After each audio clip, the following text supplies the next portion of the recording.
பொங்கல் பண்டிகைக்கு சொந்த ஊர் செல்ல கோயம்பேடு பேருந்து நிலையத்தில் போதிய அளவில் பேருந்து வசதி இல்லாததால் பொதுமக்கள் கடும் அவதிக்கு உள்ளாகினர். பொங்கல் பண்டிகையை முன்னிட்டு விடியா அரசு சிறப்பு பேருந்துகளை இயக்காததால் கோயம்பேடு பேருந்து நிலையத்தில் பொதுமக்கள் அல்லல் பட்டனர். கடலூர் செல்வதற்காக பேருந்து இல்லாமல் 2 மணி நேரத்துக்கு மேலாக காத்திருந்து அவதிப்பட்டதாக பயணிகள் குற்றம் சாட்டியுள்ளனர். மேலும் பேருந்துகள் தொடர்பாக போதிய அறிவுறுத்தல் கொடுக்காததால் பேருந்திற்காக அங்கும் இங்குமாக அலைந்து அவதியடைந்ததாகவும் வேதனை தெரிவித்துள்ளனர். சொந்த ஊருக்கு கடலூருக்கு போகிறவங்க ரொம்ப நேரமாக வெயிட் பண்ணுறோம், ஒரு பஸ்ஸும் கிடைக்கல. மேபி ஒரு 1.5 ஹவர் இருக்கும். ஒரு 5:30லேருந்து நாங்கள் வெயிட் பண்ணுறோம். எங்களுக்கு இது வரைக்கும் வந்து பஸ்ஸும் இல்லை. கேட்டாலும் இந்த வருங்க இங்கே டிராஃபிக்காக இருக்குது, அங்கே டிராஃபிக்காக இருக்குன்றாங்களே, அவ்வளோதான். அதுக்கப்புறம் ஒன்று இது வரைக்கும் ஒன்றும் பஸ்ஸே வரலைங்க. ஊருக்கு போகணுன்னு சொல்லிட்டு வந்தாக்க பஸ் ஏறுறதுக்கே வெளியூருக்கு போய் பஸ் ஏற வேண்டியதாக இருக்குது. அப்படி ஒரு கேவலமான ஒரு சூழ்நிலை. இங்கே அழகாக தானே போயிட்டு இருந்தது சிஸ்டத்தை முதல்ல மாற்றினது அவங்க தப்பு. ஒரு கரெக்டான ஒரு அட்மினிஸ்ட்ரேஷனே கிடையாது.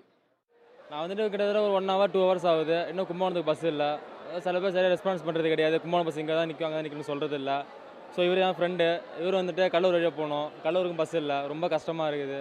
இந்தமாதிரி பொங்கல் டயத்தில் பஸ் எல்லாம் ரிசர்வேஷன் சொல்கிறாங்க. ஸோ ரிசர்வ் பண்ணால் நாங்கள் எங்களுக்கு மேலே நாங்கள் எப்படி போகிறது? சாதாரண வேலை இருக்குது, நாங்கள் எப்படி போகிறது?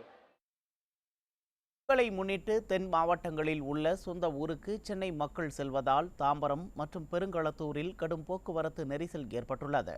வாகனங்கள் அனைத்தும் ஆமை வேகத்தில் ஊர்ந்து செல்வதால் வாகன ஓட்டிகள் மற்றும் பயணிகள் அவதிக்குள்ளாகியுள்ளனர்.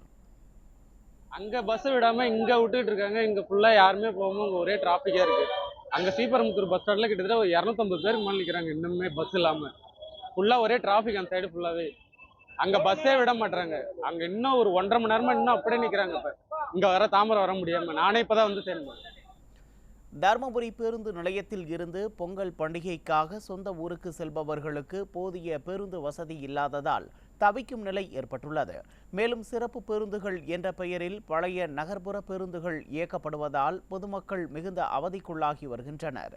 எனவே தரமான பேருந்துகளை இயக்க வேண்டும் என்று விடிய அரசுக்கு பொதுமக்கள் கோரிக்கை விடுத்துள்ளனர்.